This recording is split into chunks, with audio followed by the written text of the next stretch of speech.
Hello, Joy Olson, Blockbuster Fundraising. Well, here we are in October, fourth quarter, diligently working towards our year-end fundraising goals. It's serious now.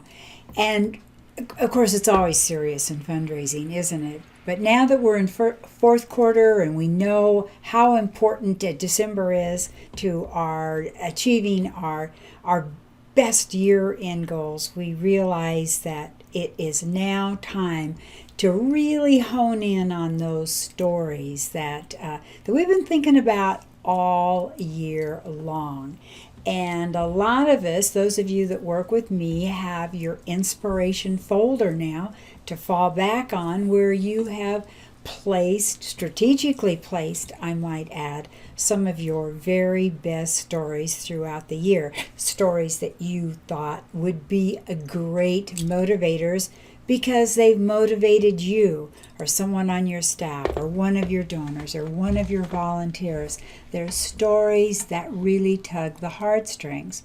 So I thought that what I would do is just go over a plethora of storytelling tips today. And first of all, I'm going to start out with 7 crucial storytelling tips, all right? Because here's the deal. Stories are very powerful fundraising tools. Could be one of our most powerful. But you need more than just a great story to experience success. The way you tell your story will drastically alter your results. So my first 7 tips are from Jeff Brooks and Stephen Screen, and these will help you sculpt your story into a total masterpiece. All right, you ready? Tip number 1. Before you begin, ask yourself, why am I writing to you today? Write down your answer to this question in your own words, just as if you were writing to a real person. Why am I doing this? Why am I writing to you today? Why is this important?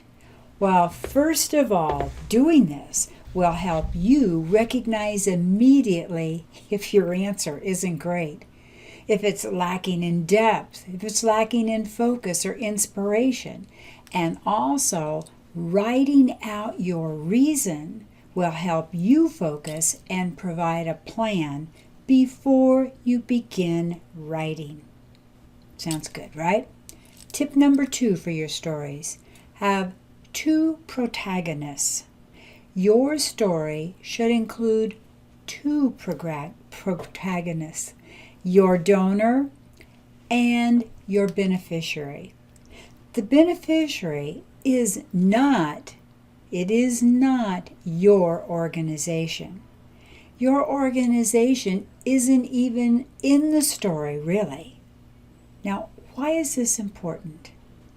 Focusing on an individual that your donor can help is the absolute best way to inspire your donor to action. Okay, you want to focus on an individual that your donor can help. Then you've got their interest. Donors are not moved to give to an organization, yours or any others, as much as they are moved to give to an individual with a need, a cause. Good tip. So here's tip number 3. You, we, and us. Use pronouns, especially the word you. Remember, we means your donor and you. Make certain that your donor feels that this story includes her or him. Now, why is this important? Including your donor means they will feel more invested and included in your story. And if they don't feel invested and included, you lose them. If your donor feels that they are a part of the story you're telling, they will feel more inclined to respond and help immediately. Tip number 4 from Jeff and Steve: a never-ending story. Leave your story unfinished. You can create an emotional impact, but don't finish the story. Make it clear that you need your donor to finish the story. Their gift can provide the happy ending. Now, why is this important? Well, if your story is already finished, your donor will feel like they don't need to help. They can't swoop in and be the hero if your beneficiary already has been saved. So, you gotta make sure that you leave your story unfinished. And here's an extra tip. If you are feeling bold, and you should feel bold, you can ask your donors, are you going to make a difference or not? Some fundraisers worry that their donors will find this approach irritating, but when used appropriately, it can actually have a big impact and lead to great results. Don't be afraid to ask. Won't you please make a difference? Tip number 5. Talk to me. Write like a storyteller. Get emotionally involved. Do not write like a writer. Write like you are in a conversation. Read it out loud as a test to make sure that it sounds conversational, personal. Why is this important? Well, this type of writing will feel more personal and so much more sincere to your donors. And if it sounds like a conversation you could have with your mom about what is important, then you are on the right track. Conversational writing will make you communicate your message. It will help you communicate your message in the most efficient, meaningful, and wonderful way possible. Tip number 6. Whose story is this? Hint. The answer is not your organization. This is your donor's story. You are entering your donor's story, not telling the organization's story. Got that? It's the donor story, not your organization story. So why is this important? You are enabling your donor to make a difference. Remember, that's what your story has to do. It has to enable your donor to make a difference. Your organization is just there to be a part of what your donor cares about. You are aligning yourself with your donor's wishes. You aren't recruiting your donor into your case because you're getting on their bandwagon of what they care about. That's what you're doing. You're not recruiting. You are cheering them on, what they care about, and getting on that bandwagon. Good tip, don't you think? All right. Tip number 7, and this is the last one of this particular group, and it is repeat, repeat, repeat. Repetition is a big missed lesson for nonprofits. Include your call to action many times, at least 3. Jeff Brooks and Stephen Screen say that this is the most missed opportunity by nonprofits. You don't ask often enough throughout your story. So why is this important? Hey, to get a yes takes a lot of asking. The first ask, your donor really won't even notice it. The second time, they might hear it. And the fifth time, they might understand. So, don't you think those are 7 great tips? Well, I certainly did. And that's what I wanted to tell you. And now, let's talk about some storytelling techniques that you can use for your fundraising success. Techniques, okay? You know, nonprofit storytelling is the most powerful tool that you have, I think, really, to recruit and motivate your donors. And even more than chalking statistics, a story can spur someone to help because it makes the cause, the problem, more real, and it elicits sympathy and empathy from potential supporters. These techniques, these ideas come from Allison Goss at Classy. And these are really great tips that can tap into the power of storytelling. Okay? Now, first things first, here are the components that you're going to have in your fundraising story. It starts with a character. It starts with the character, the main character. And the main character gives your donors someone to identify with and care about. This is who they hope for. This is who they worry about.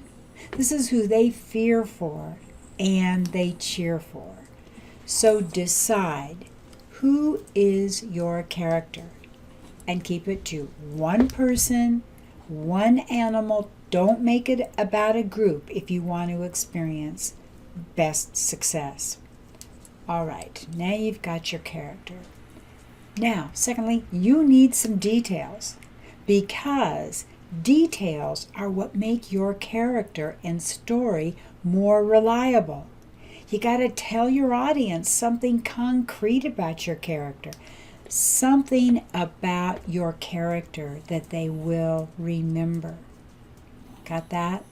It's got to be memorable. It's got to catch their attention. It's got to engage their heart. Next, you need goals. What does your character need or want? Your character's efforts to achieve this goal is really what moves your story forward. Now, guess what else you need? And this is a big deal. Conflict. Seems like nowadays we have a lot of conflict. But what is standing in your character's way? Why is he? What is the problem? The conflict. And the villain. You've got to portray the object standing in your character's way as a villain. It doesn't have to be a person, not a person villain. It just needs to be something that your donor can help defeat. I'm thinking of, for example, a villain the villain could be homelessness. I can remember in 2008 when so many people were losing their homes, and I was development director at a humane society at the time, and so many people had to bring their beloved animals with us. They couldn't take them. They didn't know where they were going to be living. They were going to be living in a box, or maybe they found a small apartment and they could only take one. And the villain was really the economic times and people being foreclosed on. So you do need a villain, something that your donors can see that is really standing in the way, that needs to be taken care of before your character can enjoy any kind of respite. All right, now what do you need? Action. Empower your story to be part of the story by helping the character reach a happy ending. You tell them what you can do with their help, only what you can do with their help to reach this happy ending. And then, of course, every story has to have an ending. And you end with impact. What will you have accomplished together? What progress has your character made?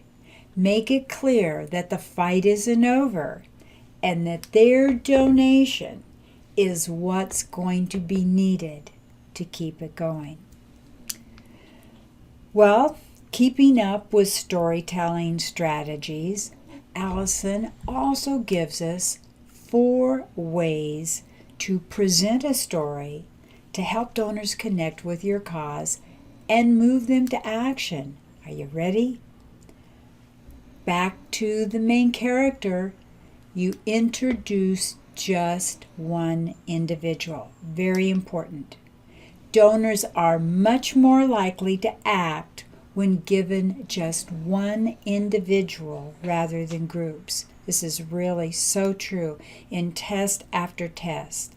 So offer details like the individual's name and where they're located, and if you can, and it's a human individual, let that individual do the talking. Your story will be more impactful, have more impact when your character tells it in their own words. Now, next tip here, use pictures or video of the person so that your supporters can put a face with a name. Like a child, maybe a child having to walk 2 miles to get fresh water to take home so his family can survive. Any images and videos of this particular person, of your character, of your protagonist, that helps your donors put a face and a name is really terrific. And sometimes this face and with a name can also be used on the envelope that gives you kind of a preview, a hint of what's going on. You can hardly wait to open it and see who is it that on this envelope that needs this help, what's happening. So that's a little tip from, I've seen this done really well. I like it. Okay, Allison says, secondly, begin with a startling fact or statistic. A shock factor is a sure way to get your audience's attention. And maybe a tip here would be think outside the box for facts that are so unexpected that they demand an explanation. And reveal the person or the animal or the place behind the headlines. Once you have your donor's attention, you want to give them more details about the situation that you're facing. Thirdly, immerse your audience in the moment of conflict. You want to tell your story in a heart-rendering way that makes your donor feel absolutely compelled to help. And a tip here is be descriptive. Even more than dramatic, be descriptive. And give your donors, your audience, details like sights, sounds, and smells, and let those evoke emotion.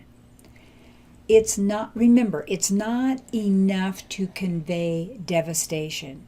You must show your donors what actions you are taking and how they can help. Remember. Okay, tip number 4 here. Make your cause a quest. Show your donors what you are planning. Show them a timeline of how you are helping. Tell your donors that with them, and only with their help, we are almost sure of a happy ending. We can do this. We can make this difference together. And here's a little tip here. Use a concrete goal, whether it's a cure or a fundraising milestone, a money goal to motivate your audience. Show them where you must get to make this solution possible. And explain what problems you have solved along the way that make this longer term goal possible. All right, next let's talk about tell me a story. Tell me a story. We all love good stories, and the more we learn about storytelling, the more intentional we can be in how we use it for fundraising. Now, Vanessa Chase of the Storytelling Nonprofit and Network for Good, together they published a report to identify trends in storytelling and to make recommendations then to help all of us, to help you get better results from your storytelling. And firstly, they talked about storytelling impact. And they say that participants saw a positive impact when they used storytelling. Organizations across the board said that storytelling improved the gift amount that their donors were giving, and also the number of new donors that made a gift. So recommendations then for your storytelling: measure the impact of your stories.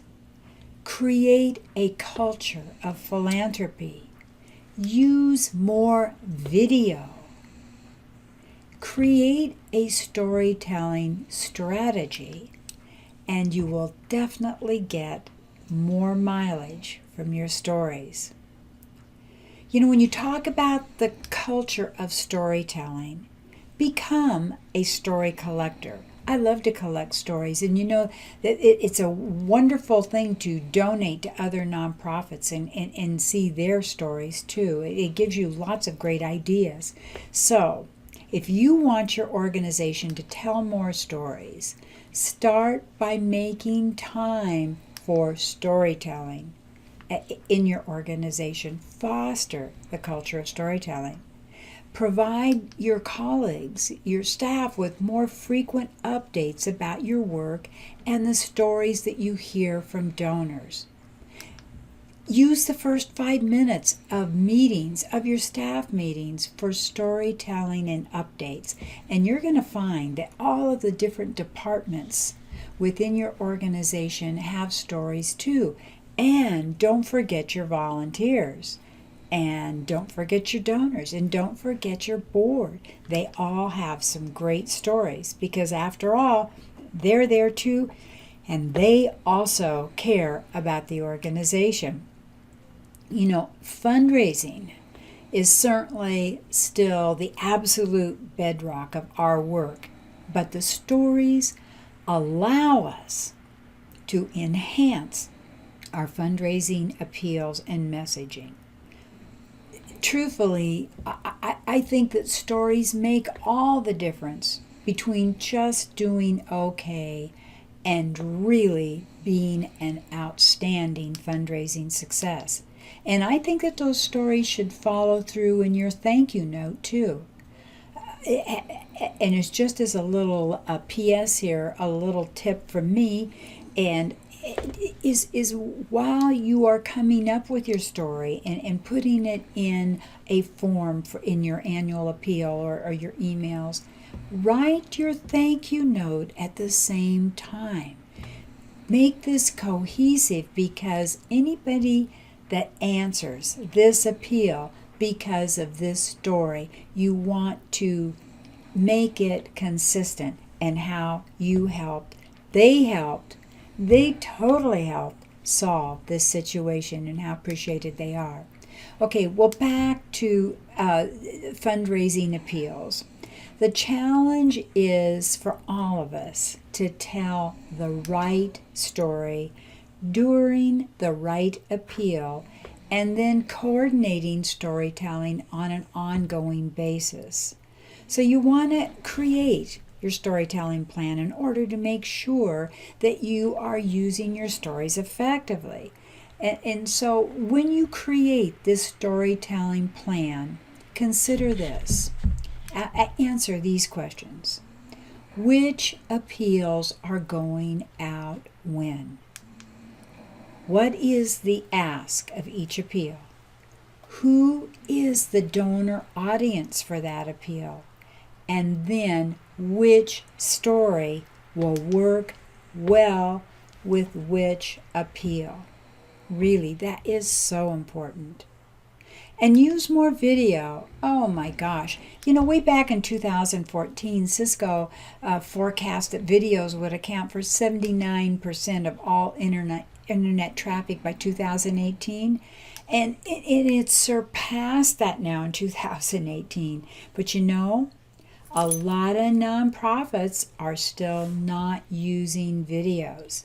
Many nonprofits just think that video needs to be of such extremely high quality and is too expensive that they avoid doing it. Hey, it's not true. I mean, certainly Facebook and Instagram,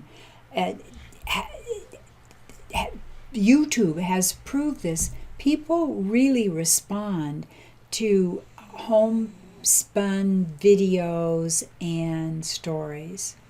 So it's so important to just do it. And when you've got something special going on, a story that hits home, it doesn't have to be an amazing video. It just has to be sincere and emotionally accurate and heartfelt, and that's what happened, and that's what you are so impassioned about. And believe me, that feeling will be transported. Another thing that's really important about video, of course, is that, for instance, YouTube is the second largest search engine in the world. So when you do your videos and you upload your videos and you certainly use keywords, you're going to gain millions of additional prospects. So that's important. Think about that. And additionally, research has shown that adding a video to an acquisition email reduced the number of subscriber opt-outs by 75%. And speaking of acquisition and video, remember here with Giving Tuesday coming out, coming up soon, you'll definitely want to get one of your stories and one of your videos ready for Giving Tuesday too. Definitely going to use video there. Well, how about some dazzling storytelling and crowdfunding success tips, since I just brought up Giving Tuesday? Because if you're looking for a successful example of crowdfunding, which Giving Tuesday really is, then storytelling is hugely important. And a couple of years ago, the Smithsonian did one that I remember so well, and perhaps you do too. And it was called Save the Ruby Slippers. And the Smithsonians, they conducted this campaign to preserve Dorothy's shoes, and they did a Kickstarter in October of 2016. And hey, they raised $300,000 in just a few days.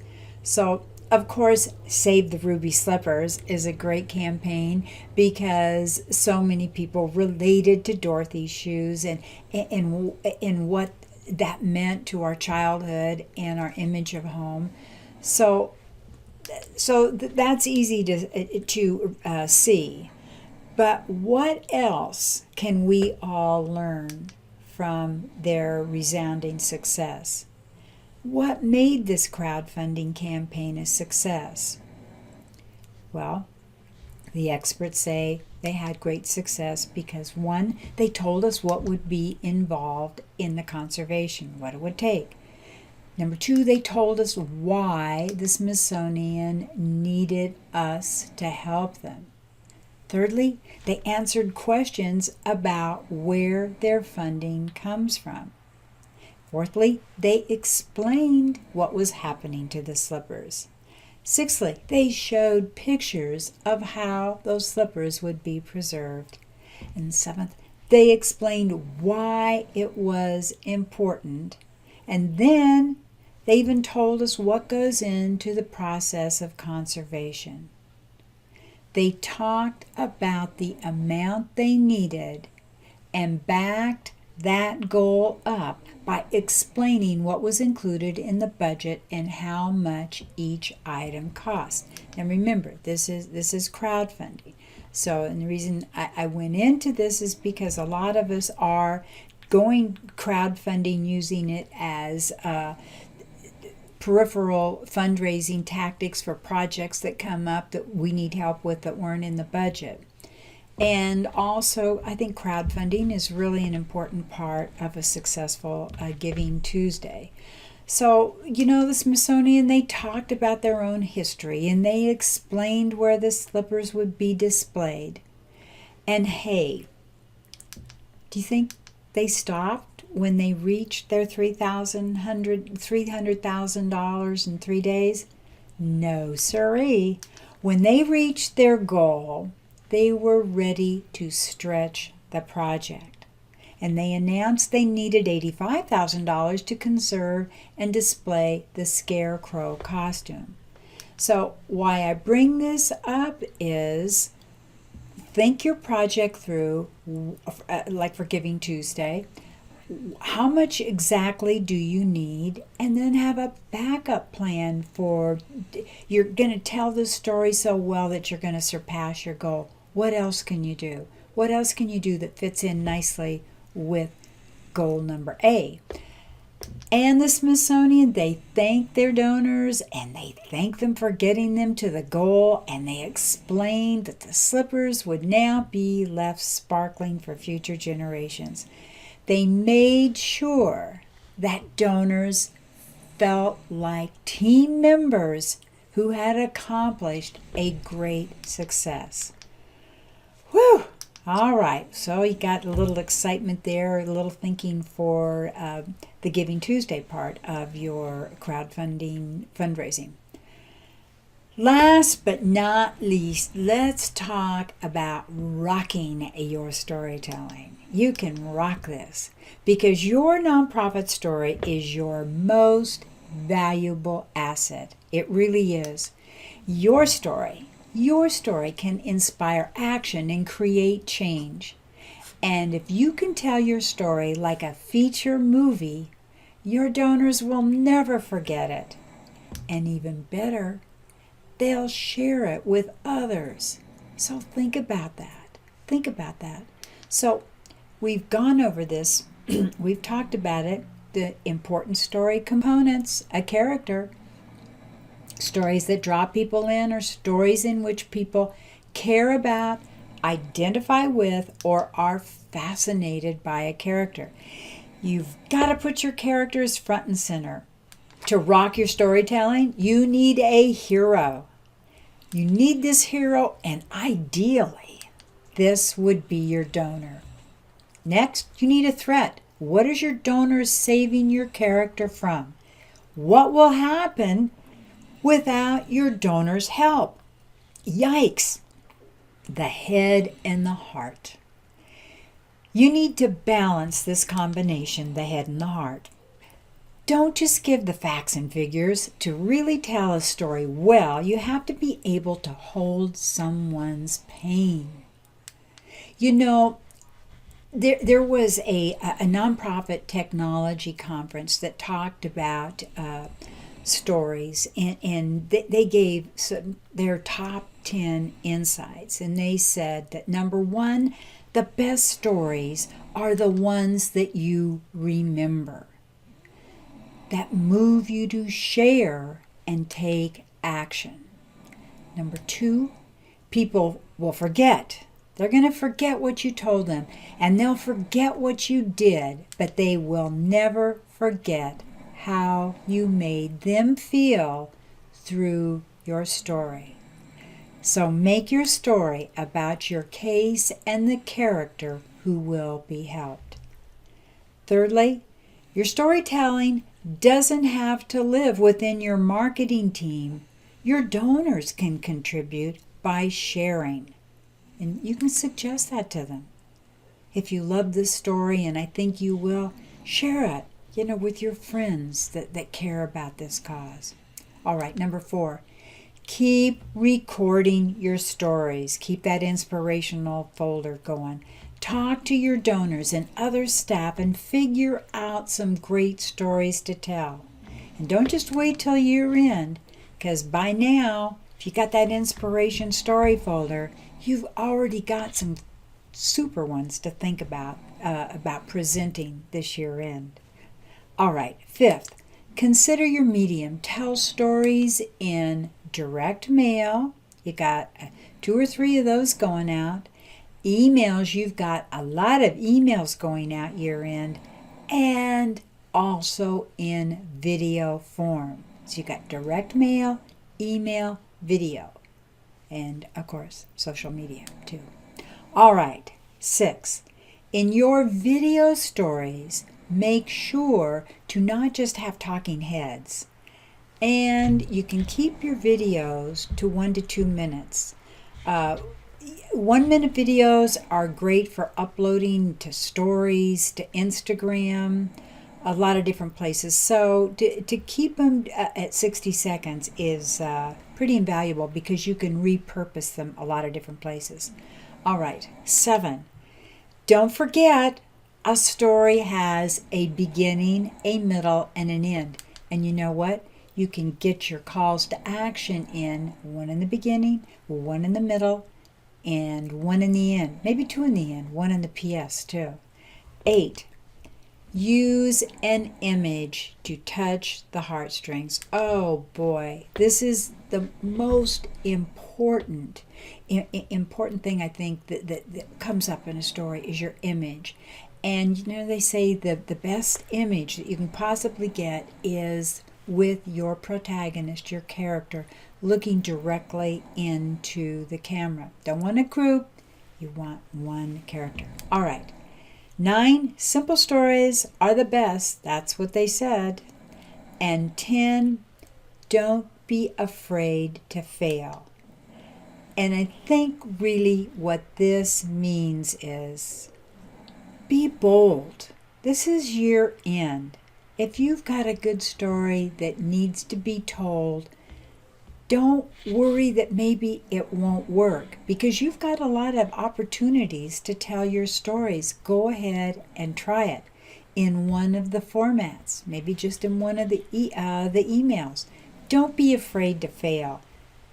This is year-end fundraising. I know that these tips are going to help you put together your content in your stories because I think it's a big deal in October, kind of getting everything shored up for all that mail that's going out in November and December.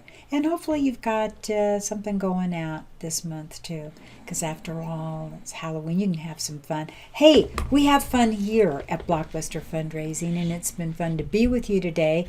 Lots more fundraising tips at joyolsongroup.com and blockbusterfundraising.com.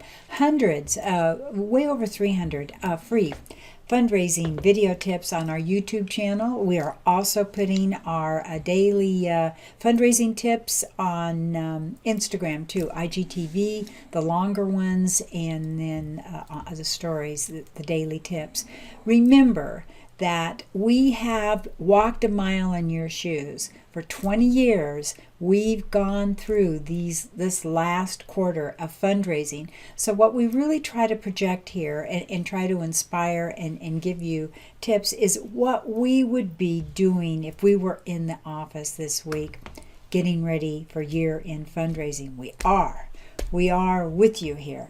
So thanks for having been here today, and I wish I could hear all of your stories. If you got a good one, let me know. Thank you. Bye-bye.